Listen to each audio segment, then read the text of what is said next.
Nah, program ini adalah program yang bukan sembarangan, karena memang kalau kita investasi jalan tol, itu bukan investasi jangka pendek. Itu payback period-nya itu panjang banget, Pak, 15 tahun dan seterusnya.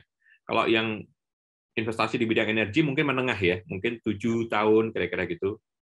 Investasi properti, nah itu lebih pendek, di bawah 5 tahun bisa, dan segala macam. Nah, begitu kita investasi, kita punya 18 ruas jalan tol pada saat yang relatif bersamaan, ini menuntut permodalan yang luar biasa. Nah, permodalan yang luar biasa ini tentunya nggak boleh kepleset sedikit pun. Kira-kira begitu. Program investasi, operasi, divestasi, dijual, terus gitu. Jadi banyak orang yang nggak tahu bahwasanya, wah, waskita ini nggak punya uang sampai melego atau menjual tolnya. Bukan, memang proses bisnisnya begitu, Pak. Memang proses bisnisnya begitu.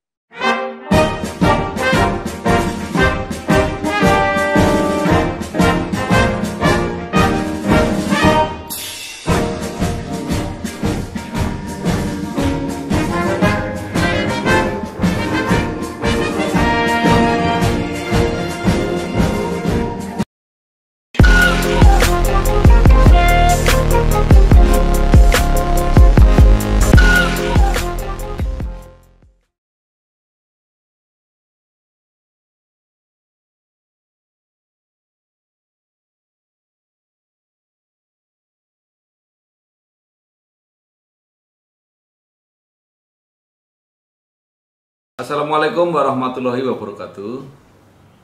Waalaikumsalam. Bersama saya Bambang Sadono di channel Inspirasi untuk Bangsa. Mudah-mudahan channel ini selalu bisa memberi inspirasi, motivasi, edukasi, informasi, dan syukur bisa membantu mencari solusi. Kami sedang mempersiapkan beberapa video untuk Mangayu Bagio memperingati dan memberi makna 64 tahun Universitas Diponegoro, yang tepatnya adalah 15 Oktober nanti 2021, lahirnya 15 Oktober 1957. Nah, saya saat ini sudah bersama dengan salah seorang alumnus yang menjadi kebanggaan Universitas Diponegoro, yaitu Bapak Insinyur Hadjar Setiaji, Magister Engineering of Science, yang saat ini jabatannya adalah Direktur PT Waskita Karya. Apa kabar Pak Hadjar? Alhamdulillah baik. Saya panggil Mas Bambang nih. Alhamdulillah baik, Mas Bambang. Ya. Nah, Pak Hadjar ini kan salah satu direksi BUMN, terutama BUMN Karya. Nah, ini bagi kalangan alumni itu termasuk posisi-posisi yang strategis dan merupakan kebanggaan Korps Alumni Universitas Diponegoro. Nah, Pak Hadjar, mohon bisa diceritakan supaya bisa menjadi motivasi atau inspirasi bagi mahasiswa yang sekarang sedang kuliah maupun yang para alumni baru yang mau merintis karir, bagaimana perjalanan karir Pak Hadjar, mulai dari saat di kampus dulu, apa yang dikerjakan, fokus kegiatannya, sampai saat ini menjadi salah satu pimpinan di BUMN. Silahkan Pak Hadjar. Baik, terima kasih Mas Bambang Sadono, senior saya yang sudah memberikan kesempatan saya untuk berbagi. Terima kasih. Assalamualaikum warahmatullahi wabarakatuh. Mas Bambang, jadi mungkin untuk informasi bahwa memang saya masuk di Undip, Universitas Diponegoro, Fakultas Teknik, jurusan Sipil, tahun 1985. Kemudian saya lulus di akhir tahun 1991 untuk bekerja pada satu perusahaan di BUMN yang awalnya adalah PT PP Persero Tbk. Nah, ini yang ceritanya menarik adalah begini, bahwa saya dulu waktu di kampus, Mas Bambang, jadi saya dulu waktu di kampus adalah seorang yang sangat aktif dalam kegiatan organisasi. Jadi dari mulai pertama kali masuk, saya ketua angkatan, kegiatan pentingnya jurusan itu saya selalu pegang jadi ketua, bahkan sampai jadi ketua himpunan mahasiswa sipil ya pada saat itu, dan ikut menjadi pembentuk wakil Undip untuk membentuk Forum Komunikasi Mahasiswa Teknik Sipil Indonesia. Nah, namun demikian, saya waktu itu berusaha untuk meskipun aktif sekali di organisasi, tetapi saya memasang atau menempatkan diri saya dalam posisi yang secara akademik saya tidak ketinggalan. tidak yang paling hebat, tetapi saya tidak ketinggalan. Jadi saya masuk dalam kelompok yang sebetulnya sepertiga di atas lah, kira-kira begitu. Jadi artinya cukup bisa mengikuti perkembangan kebutuhan akademik. Sehingga kalau sekarang IPK 3 kan sebagai batas lulus daripada satu masuk ke industri gitu ya. Kalau dulu tuh IPK 2,5 Pak, itu susah, sudah level berat. Nah, saya bisa melewati IPK minimal kebutuhan industri. Nah, jadi terjadi balancing antara kegiatan organisasi dan kegiatan akademik. Intinya itu sih. Dan itu yang juga sekarang ini banyak perusahaan mencari orang. Kalau kita cari indikasi ini talent yang bagus nih buat kita, itu cukup dengan melihat salah satunya yang kita sangat kuat dilihat adalah ketika dia punya aktivitas organisasi di level yang cukup tinggi, tetapi akademiknya juga bagus. Kira-kira begitu.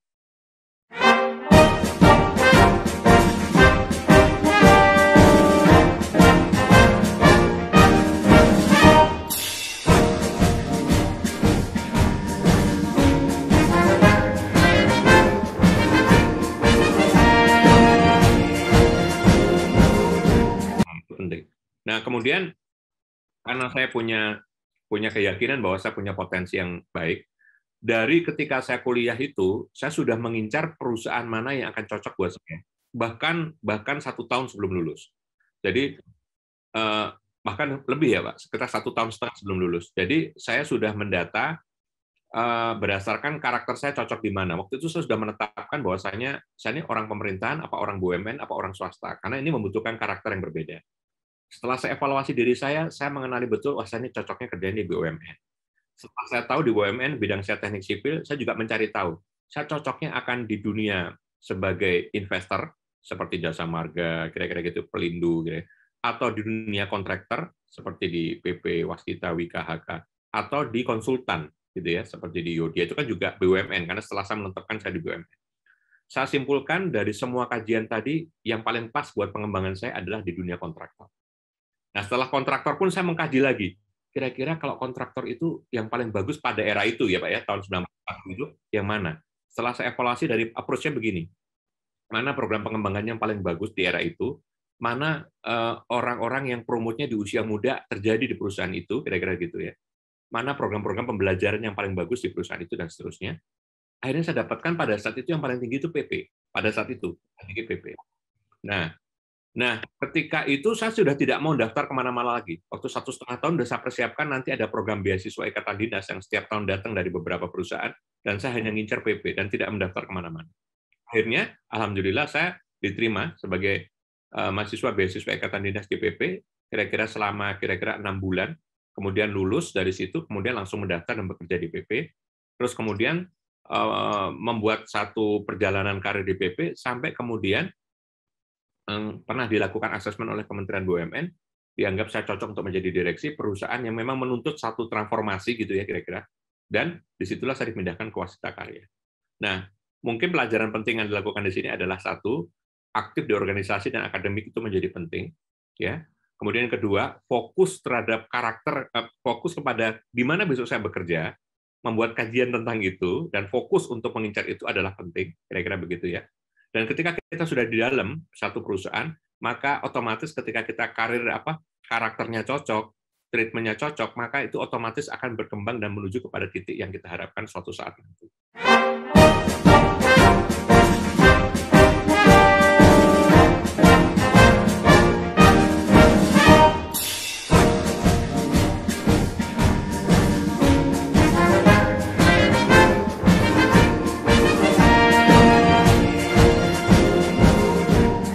Luar biasa Pak Hajar. Banyak orang yang mencoba-coba, artinya mencoba ini mencoba itu, apa yang dicapai tidak sesuai dengan yang diinginkan. Ini Pak Hajar ini luar biasa, targetnya direncanakan dengan baik ya, dikaji dengan baik, dan akhirnya tercapai apa yang diinginkan itu. Alhamdulillah ya. Dan sekarang berada di tempat, yaitu perusahaan konstruksi BUMN yang mungkin ya kalau saya tidak salah ini adalah yang terbesar. Nah, mungkin yang menarik bagi saya adalah kenapa Bapak tidak justru berada di divisi teknik, tetapi kalau nggak salah menangani sumber daya manusia. Ya, jadi gini Pak, saya kebetulan tipe orang yang karakternya senang belajar. Jadi senang belajar dan senang challenge, senang tantangan-tantangan baru terhadap tugas-tugas yang berbeda. Jadi ketika waktu di PP, kenapa alasan saya dulu milih di PP? Memang program pengembangan manusianya di sana bagus. Jadi setiap orang tuh dirotasi terus dalam tugas-tugas yang berbeda. Ya, nah saya waktu di sana kemudian mengalami banyak tugas dan menikmati semua tugas itu, kira-kira begitu. Tetapi jujur saya juga menilai, meskipun saya ini orang teknik ya, saya menilai ternyata ilmu yang sangat kompleks dan sangat unik dan sangat punya impact besar terhadap satu kinerja, itu terjadi yang paling waktu saya belajar Human Capital Management. Human Capital Management. Jadi kalau Jack Welch gitu ya pernah bilang begini, kalau ada pilihan antara saya milih orang yang baik atau sistem yang baik, maka saya akan pilih orang yang baik. Karena orang yang baik akan membentuk sistemnya otomatis baik. Tapi orang yang buruk akan bisa merusak sistem yang baik. Jadi bagaimana menghasilkan orang yang baik itu penting banget. Nah, disitulah saya mulai mendalami untuk, meskipun saya kemudian jabatannya berputar di banyak tempat, pernah jadi di riset, pernah jadi di business development, ya pernah jadi di kepala cabang untuk urusan operasi gitu dan segala macam. Tapi orientasi saya sebetulnya di pengembangan manusia. Karena saya nggak mau capek-capek, saya harus milih orang yang tepat, the right man on the right place, di treatment dengan cara yang tepat, the right treatment, maka dia udah jadi luar biasa tanpa kontrol yang luar biasa dari saya lagi. Nah, banyak prestasi yang bisa saya capai dalam prestasi pekerjaan saya itu karena saya memilih tepat orangnya dan juga mentreatment dengan baik. Dan itu menjadi satu hobi yang buat saya setengahnya jadi hobi juga Pak untuk masuk dalam bisnis untuk bidang ini. Nah, ketika saya dilakukan fit and proper oleh Kementerian BUMN, ketika mereka waktu itu Pak, Waskita Karya sedang problem dengan banyak kecelakaan dan diperlukan transformasi luar biasa di Waskita Karya karena faktor manusia dan sistemnya harus dikembangkan luar biasa. Waktu diwawancara, keilmuan saya di bidang itu menonjol sekali kelihatannya. Terus kemudian bagi mereka ini, wah ini kayaknya udah ini yang dibutuhkan Waskita Karya, kira-kira begitulah. Nah, sehingga saya didorong menjadi Waskita Karya dan buat saya loh Pak, buat saya ini seperti ikan masuk ke dalam air. Jadi, wah ini hobi saya banget ngurusin HCM gitu. Jadi saya merasa ini enjoy dan kedua memang saya tetap bisa melakukan sesuatu yang bukan berarti keteknikan saya lepas Pak, tidak, bukan berarti ilmu-ilmu lain lepas, tetapi sebetulnya ilmu HCM adalah ilmu dasar sebetulnya untuk mengembangkan semua bisnis itu bisa berjalan dengan baik. Demikian.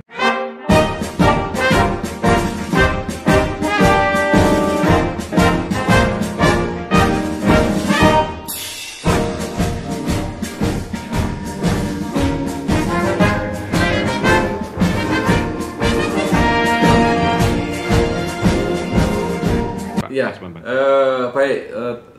Tadi apakah pengetahuan saya benar tadi bahwa Waskita Karya ini adalah BUMN karya yang kelihatannya terbesar. Tetapi seperti BUMN karya yang lain juga di masa pandemi ini rata-rata mengalami kesulitan finansial. Ini mungkin bukan bidang Pak Adjar, tetapi sekedar pengetahuan aja untuk masyarakat mungkin bagaimana kira-kira Waskita Karya yang sudah banyak pengalamannya ini akan mempunyai strategi untuk keluar dari kesulitan ini. Ya, terima kasih Mas Bambang. Meskipun bukan bidang saya, tetapi insya Allah saya juga akan bisa menjawab ini dengan cukup lengkap, karena memang kalau sudah di level direksi memang harus tuntutan skup keilmuannya harus sudah lengkap ya, harus semua. Kalau dikatakan apakah kami yang terbesar, benar. Kami kalau secara aset kita paling besar dibandingkan dengan BUMN lainnya. Asetnya ya, karena kita memang masuk ke dalam pekerjaan mempunyai investasi jalan tol yang luar biasa besarnya. Kira-kira begitu. Jadi kalau berdasarkan aset gitu ya. Tapi kalau berdasarkan daripada laba dalam pengalaman kami, kemarin sempat di tahun 2018 kami tinggi luar biasa, dan teman-teman kompetitor lain tuh bahkan tidak ada setengahnya ya, di sepertiganya atau kurang. Karena memang bisnisnya itu kebetulan cocok di situ. Nah, tetapi memang jujur, waktu kami bergabung di sini, terus kami sadar bahwa ini besar banget gitu ya. Tapi ada aspek fundamentalnya dari perusahaan ini yang memang nggak cukup kuat ya. itu yang menyebabkan perlu transformasi lah, kira-kira begitu, perlu transformasi untuk betul-betul nanti bisa menjadi lebih baik. Nah, salah satu yang menyebabkan di era pandemi ini berat, Pak, karena kan bisnis kita itu adalah sebetulnya salah satu yang paling dilakukan luar biasa oleh manajemen saat lalu adalah melakukan transformasi di mana bisnis kita tidak hanya konstruksi tapi juga investasi dan khususnya di jalan tol. Nah, itu yang merupakan terobosan luar biasa, pertumbuhan perusahaan luar biasa karena kita tuh nanti adalah melakukan investasi, terus konstruksinya dikerjakan oleh waskita sendiri, laba dari konstruksinya itu luar biasa gitu ya.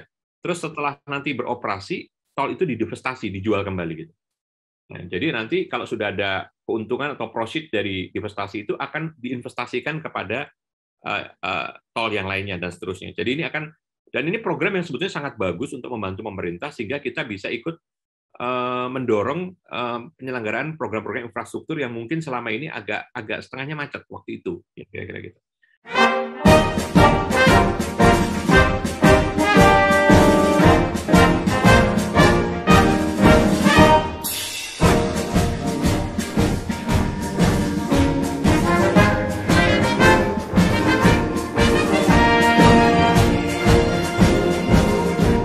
Nah, program ini adalah program yang bukan sembarangan, karena memang kalau kita investasi jalan tol, itu bukan investasi jangka pendek. Itu payback period-nya itu panjang banget, Pak, 15 tahun dan seterusnya.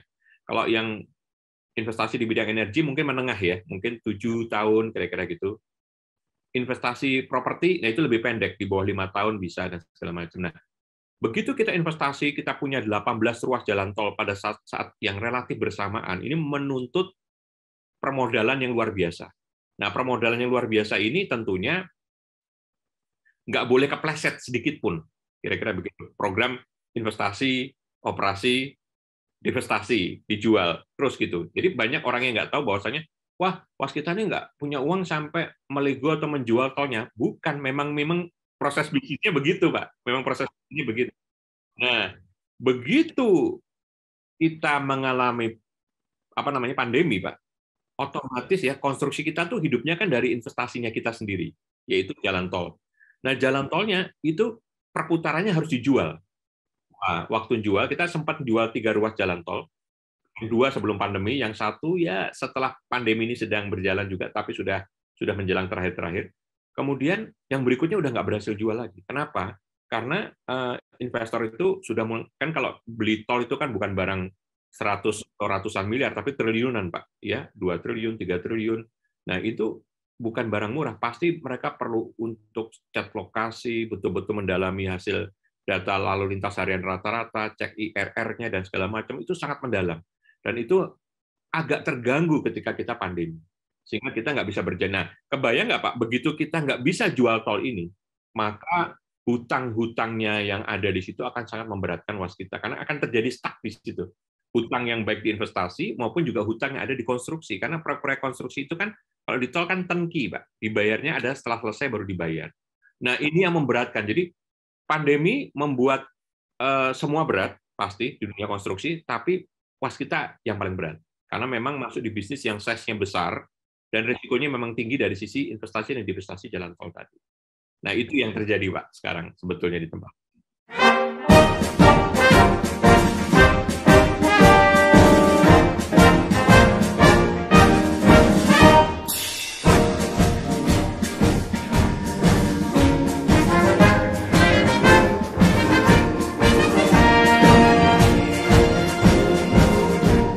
Luar biasa penjelasan ini. Jadi saya termasuk yang tadinya tidak paham. Pemahaman saya seperti yang dikemukakan Pak Azhar tadi. Wah, ini waskita krisis nih, maka asetnya dijual gitu ya.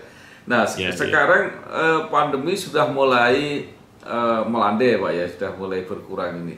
Nah, kira-kira bagaimana prospek tadi? Apakah mungkin juga masih butuh waktu, tapi proses menuju normal ini sudah dimulai atau seperti apa, Pak?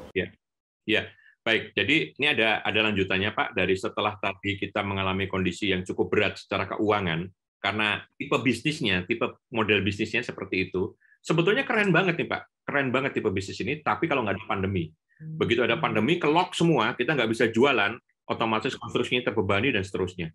Nah, Maka langkah pertama yang kita lakukan sekarang ini adalah kita melakukan restrukturisasi keuangan, Pak. Waskita Karya sedang melakukan restrukturisasi keuangan, menyehatkan lagi keuangannya.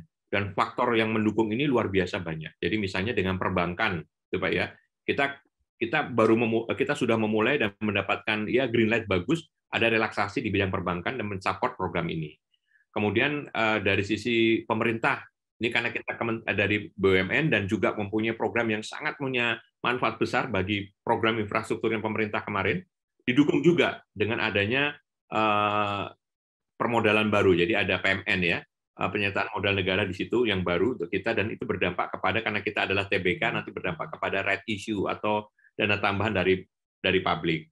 Terus kemudian juga ada program-program yang berkaitan dengan istilahnya apa ya namanya penjaminan. Jadi proyek-proyek yang berjalan ini sekarang tetap dijaminkan negara untuk bisa mendapatkan permodalan baru, pinjaman-pinjaman baru di luar yang kemarin.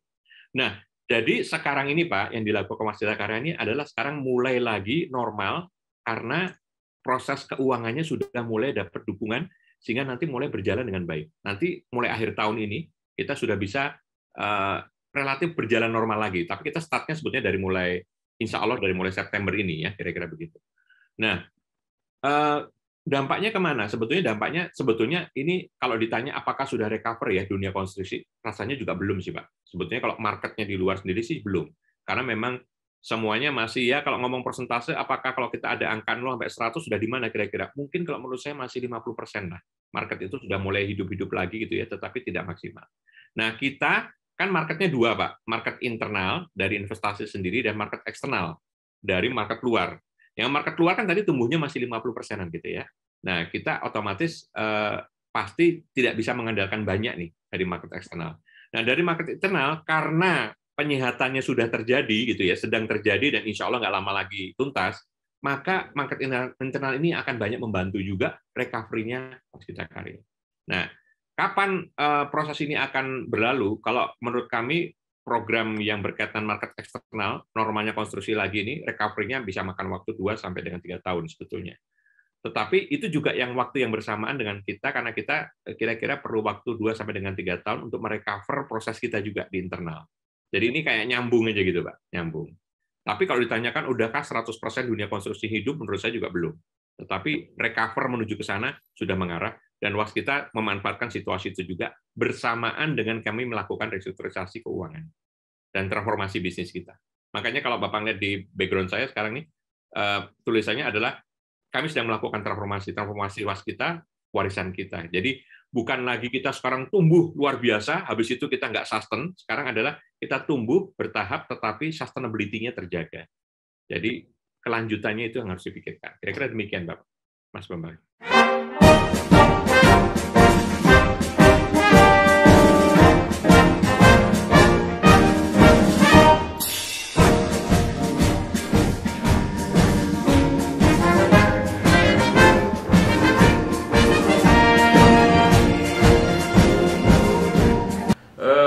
Pak Ajar, sebagai orang ya bukan hanya secara formal sebagai direktur yang membidangi SDM, tetapi ternyata orang yang sangat peduli dan sangat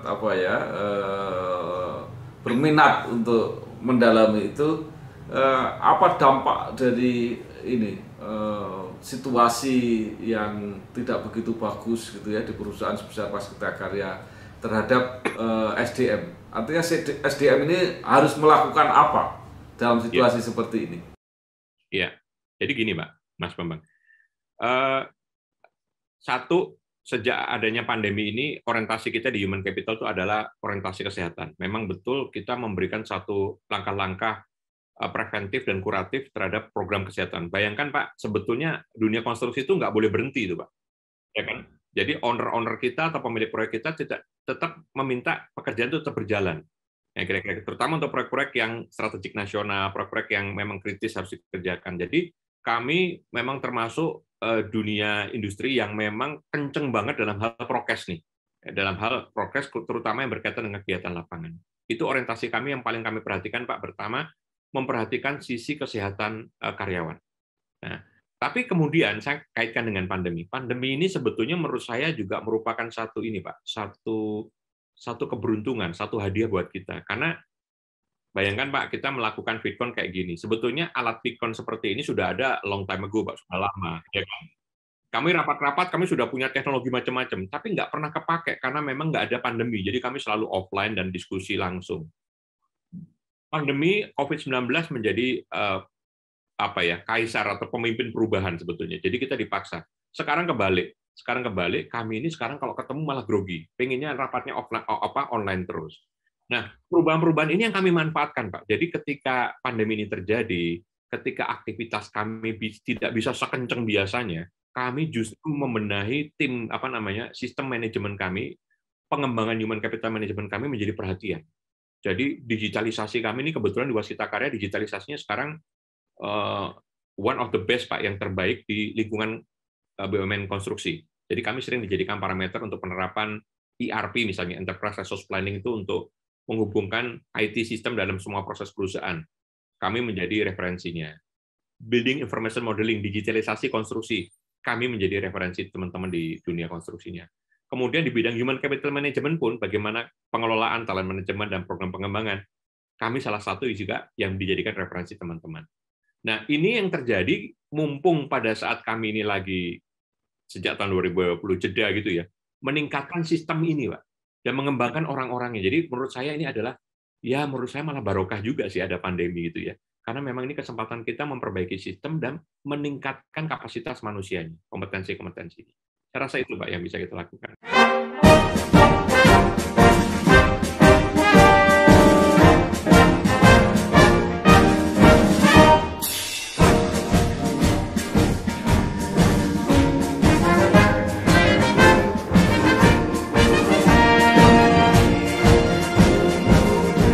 Jadi malah tidak ada pengurangan sama sekali, Pak? Tidak. Konsepnya pengurangan itu kalau kita memang kita karyawan tetap yang sudah kita miliki kita pertahankan. Tetapi memang kemarin program rekrutmennya kita sesuaikan, Pak. Jadi kalau rekrutmen biasanya normalnya misalnya 100 per tahun gitu, Pak ya, 100 orang per tahun. Itu kita sesuaikan menjadi 30 atau 40 orang per tahun.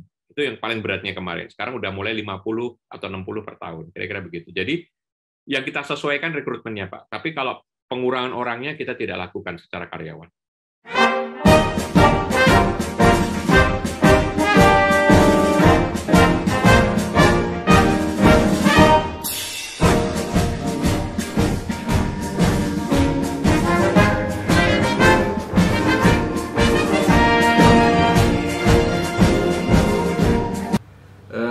Baik, jadi kira-kira Waskita Karya, walaupun saya membaca laporannya itu ya, keuntungannya turun dibanding BUMN karya yang lain, tetapi dengan persiapan-persiapan seperti ini, kira-kira nanti akan kembali ya, bukan hanya BUMN karya dengan aset paling besar, tapi juga kembali akan memberikan income kepada negara ini yang paling besar lagi, kira-kira begitu, Pak ya?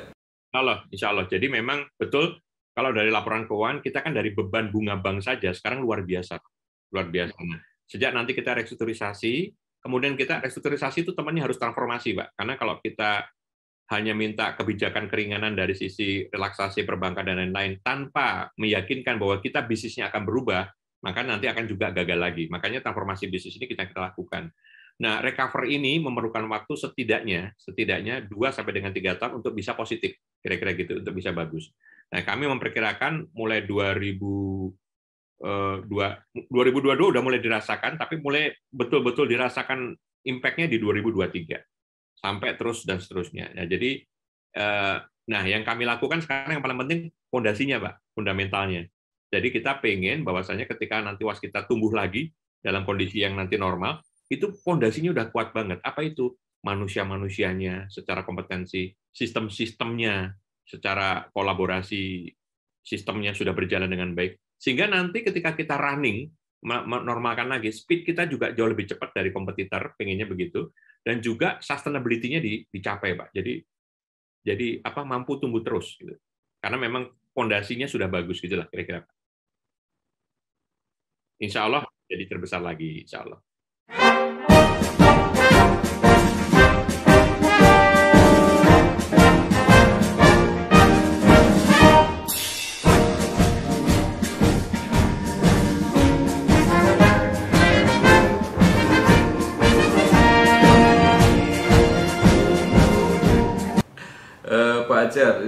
sekarang ini para alumni Undip kan sudah banyak sekali ya, bukan hanya di BUMN karya, tapi kan di berbagai posisi di pemerintahan, di kementerian gitu. Nah, apakah itu ada saling keterkaitan, saling menunjang gitu karir teman-teman di berbagai bidang itu? Ya, pertama kalau dilihat dari bagaimana kita berinteraksi kalau sama alumni ini, pasti kita diuntungkan. Kan gini, kalau dalam kita berbisnis atau melakukan program aktivitas bisnis itu, stakeholder menentukan bagaimana kita berkomunikasi dengan stakeholder. Nah, tahapannya adalah selalu dari trust building dulu tuh, membangun rasa percaya, terus kemudian mendiskusikan hal-hal yang mungkin terkait dengan strategi-strateginya, baru dilaksanakan. Kira-kira gampangnya begitu. Nah, kalau kita urusan sama teman-teman yang sesama alumninya Undip gitu ya, kita udah trust building-nya udah dapat duluan nih. Kayak kalau udah ketemu, misalnya kalau saya ketemu sama Mas Bambang, kan kita kan belum pernah ketemu sebelumnya. Mas Bambang bilang dari Undip, saya dari Undip, saya udah manggilnya nggak mau Pak nih, manggilnya Mas. Saya nggak mau manggilnya Mbak. Karena memang pasti sudah terbangun sesuatu yang basicnya tuh udah nyambung gitu sebagai sesama alumni. Nah, itu yang namanya trust building-nya udah oke duluan tuh. Trust building. Jadi itu kita diuntungkan sebetulnya dengan adanya teman-teman yang alumninya ada di mana-mana dalam posisi strategis. Kita diuntungkan, ya. Nah, namun apakah itu sudah berinteraksi sangat kuat untuk saling mendukung satu sama lain? Kalau saya harus jawab jujur, memang kalau ngomong di level itu kita belum maksimal. Kita belum maksimal. Jadi dibandingkan dengan kampus-kampus yang kalau kita sekarang yang paling besar lah ITB, UGM gitu ya. Tingkat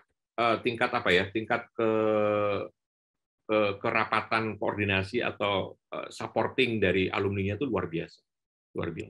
Tapi kalau di tempat kita bukan berarti buruk, tidak, tetapi menurut saya masih banyak yang bisa ditingkatkan agar interaksi di antara kita untuk saling melihat, oh, ada orang-orang potensi kita yang bisa ditumbuh dan kembangkan, itu bisa lebih maksimal lagi. Jadi kalau saya ngomong tidak buruk, ya, tapi juga belum masuk dalam kategori yang baik.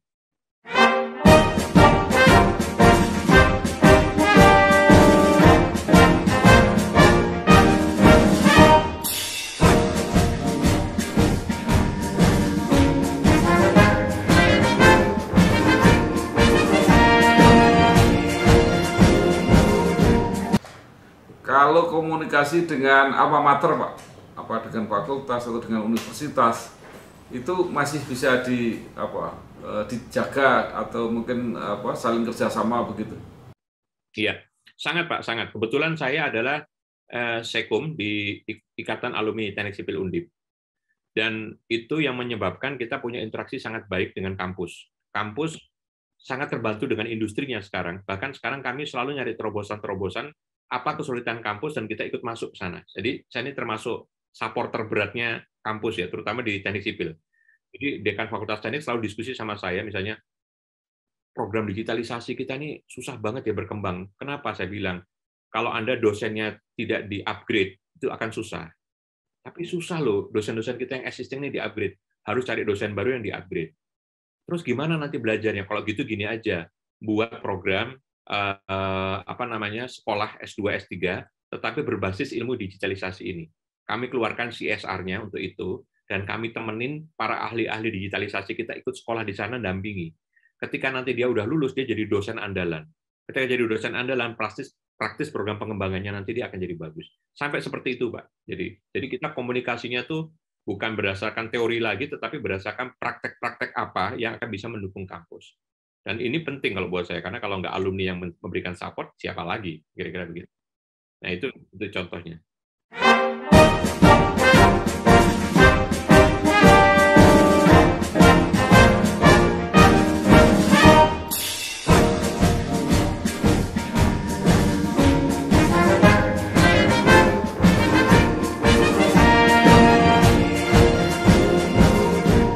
Baik, terakhir Pak Ajar, kira-kira apa yang masih diharapkan ya? Artinya institusi alma mater ini harus melakukan apa supaya para lulusannya itu benar-benar Ya, bisa seperti Pak Ajar tadi ya, cocok dengan lapangan kerja ya, bukan hanya ya, lapangan kerjanya yang cocok, tetapi lulusannya ini juga cocok. Nah, juga apa ya. pesan untuk para mahasiswa dan lulusan-lulusan yang baru? Apakah kegiatan di kemahasiswaan itu memang sangat sangat penting, atau seperti apa mereka harus menjalani masa kuliahnya itu? Silakan Pak. Ya, ya, terima kasih Mas Bambang. Jadi kalau dari sisi kampus ya Pak ya, nanti saya akan bicara dari sisi kampus dan mahasiswa. Kalau dari sisi kampus, tidak bisa tidak, bahwasanya kampus sekarang dalam menyusun programnya, menyusun program kurikulumnya, program pendidikannya, harus inline dengan industrinya. Harus inline dengan industrinya. Jadi mereka dalam menyusun kurikulum, program-program yang berkaitan dengan magang dan segala macam, manfaatkan programnya yang inline dengan program industri. Jadi artinya industri berperan besar di sana, kira-kira begitu. Meskipun jujur tidak banyak industri yang memang careness-nya atau kepedulian terhadap dunia pendidikan itu tinggi. Nah, tetapi ini sudah mulai jadi gerakannya kampus-kampus, Pak. Kampus-kampus sekarang mulai para ahli-ahli di bidang praktisi gitu seperti saya itu mulai ditarik untuk menjadi badan penasihat, badan penasihat. Ini contoh yang menarik, Pak. Saya ditarik jadi kemarin ini jadi wakil ketua Badan Penasihat Pendidikan Teknik Sipil ITB, Pak, Institut Teknologi Bandung. Padahal saya bukan lulusan dari ITB dan dalam anggota timnya itu saya satu-satunya yang bukan dari orang ITB. Kenapa itu dilakukan? Menurut saya karena mereka paham industri, mungkin saya agak sedikit kelihatan atau menonjol di industri, ini harus diambil untuk membuat kampusnya jadi inline dengan industrinya. Jadi masukan-masukan kami itu jadi luar biasa dampaknya kepada kampus, kira-kira begitu. Ini sisi bagusnya, ITB membuka diri kepada lulusan manapun gitu ya, kebetulan yang diambil dari Undip, yang diminta secara praktek keilmuannya untuk mengembangkan itu. Nah, jadi sekali lagi kalau untuk kampus harus mulai membuka diri. Kemudian apalagi nih sekarang Kemendikbud yang baru kan, Kemendikbud saat ini kan punya program Kampus Merdeka. Sebetulnya menginginkan anak-anak itu bisa belajar prakteknya lebih banyak lah, ya, belajar sendiri dan prakteknya itu lebih banyak dan terkait dengan langsung industri. Nah, ini program-program seperti ini harus dimanfaatkan dengan baik oleh kampus sehingga sebetulnya mereka akan menciptakan para sarjana yang betul-betul inline dengan dari dulu saya perlu orang yang kayak gini loh. Nah, pelajarannya udah cocok seperti ini. Dan kami bahkan ikut memberikan kontribusi sebagai memberikan masukan kurikulum, kira-kira begitu. Nah, kedua dari sisi mahasiswanya. Nah, dari sisi mahasiswanya, kalau saya boleh kasih pesan pada para mahasiswa, saya mungkin pakai pengalaman pribadi saya yang sampai sekarang ternyata dipakai oleh Waskita Karya, bagaimana kita merekrut orang-orang ini. Nah, gini. Jadi yang pertama ya, kalau kita ini saya dulu, yang pertama itu adalah yang selalu saya andalkan pada diri saya dan saya bagaimana cara mencari orang selalu sama, yaitu adalah aspek integritas. Integritas itu adalah unsur amanah, adalah unsur apa yang dipikirkan, apa yang diomongkan dan apa yang dilakukan sama. Walk the talk. Jadi kalau dipikirkan diomongkan sama nih orang jujur nih. Kalau diomongkan dan dilakukan sama adalah orang komitmen. Jadi kita nyari kombinasi antara orang jujur dan komitmen itu secara bersamaan. Dan itu yang saya jual dan saya selalu jaga dalam diri saya, bahwa saya adalah menjadi orang yang harus punya integritas tinggi. Dalam saya mencari orang sama. Anda boleh punya kemampuan apa saja, hebatnya luar biasa, begitu nggak punya integritas, langsung nggak mau kita lihat lagi tuh, Pak. Udah malas, udah nggak usah. Karena kita nggak akan tenang bekerja dengan seperti itu. Integritas menjadi poin nomor satu. Yang nomor dua adalah orang-orang yang kita cari, dan saya lakukan sendiri sebetulnya, adalah orang-orang yang punya energi. Energi itu bergairah, optimis, semangatnya luar biasa. Nah, ini menurut saya bagian penting, karena buat saya orang-orang yang optimis itu adalah orang-orang yang selalu bisa melihat kesempatan di tengah kesulitan. Karena orang-orang seperti ini tidak gampang kenal menyerah, terus akan berjuang, daya tahan terhadap stresnya sangat tinggi, dan seterusnya. Nah, ini sangat dituntut di dunia orang-orang yang mau kita ambil dari rekrutmen ini. Jadi saya bocorin ini orang-orang yang saya cari selama ini. Kemudian yang ketiga adalah orang-orang yang smart. Smart itu adalah konsepnya gini, Pak. Pembelajar. Jadi kita tuh cari orang yang sebetulnya senang belajar. Oh, dia ilmunya teknik, jangan puas sama tekniknya. Kebetulan saya juga bisa ngajar keuangan, saya bisa juga ngajar perpajakan, saya juga bisa ngajar ilmu human capital SDM, karena memang hobinya belajar. Nah, kita mencari orang-orang yang senang belajar. Smart. Smart itu adalah orang-orang yang senang belajar dan bisa memakai semua aktivitas kegiatannya untuk sesuatu yang pembelajaran bagi dirinya untuk menjadi lebih baik. Nah, yang keempat nih, Pak. Yang keempat adalah kita selalu mencari orang-orang yang senang berkontribusi. Senang berkontribusi. Nah, ini saya dari dulu juga lakukan. Jadi Saya juga seorang YouTuber, Pak Mas Bambang, dan saya hobi banget dulu memberikan motivasi kepada generasi muda Indonesia, dan itu materinya adalah tentang kebangsaan, motivasi kebangsaan yang ternyata impact-nya luar biasa bagi generasi muda, dan saya lakukan itu untuk for free, gratis. Karena saya melihat generasi muda ini kasihan, dia kan kalau mau bayar motivator mahal nggak akan pernah ketemu, yang bisa bayar itu adalah orang-orang di institusi, orang-orang yang profesional itu. Tapi mereka lah justru yang sebetulnya proses perubahannya luar biasa.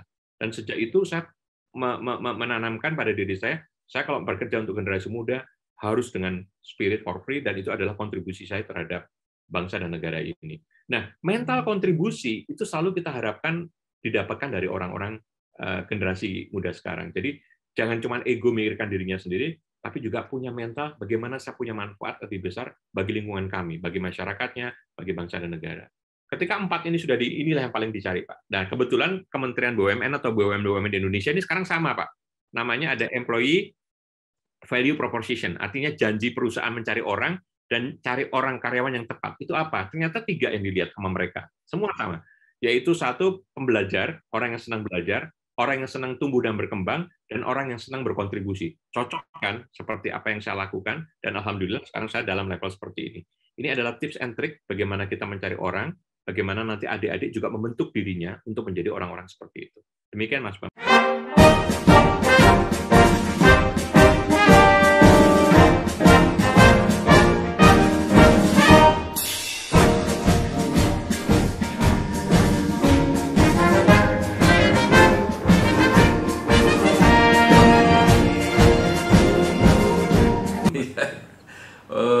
Luar biasa sekali yang sudah disampaikan oleh Pak Hadjar Setiaji, ya. Insinyur Hadjar Setiaji, Magister Engineering of Science, ya. Yang sekarang menjadi salah seorang Direktur PT Waskita Karya, BUMN konstruksi yang terbesar di Indonesia. Banyak sekali tadi yang disampaikan, baik bagaimana cara menormalkan kembali bisnis Waskita Karya, kemudian juga bagaimana membina SDM di masa-masa yang sulit, juga terutama tip-tip yang diberikan baik kepada institusi alma mater maupun kepada para mahasiswa, alumni baru, bahkan kiat-kiat pribadi bagaimana mencari pekerjaan yang cocok ya dengan keinginan, cita-cita dan semangat untuk mengabdi bagi kepentingan orang banyak. Nah, sekali lagi terima kasih Pak Hadjar. Selamat bekerja, selamat berjuang. Semoga bermanfaat seperti yang diidealkan oleh Pak Hadjar Setiaji. Wassalamualaikum warahmatullahi wabarakatuh. Waalaikumsalam warahmatullahi wabarakatuh. Terima kasih, Mas.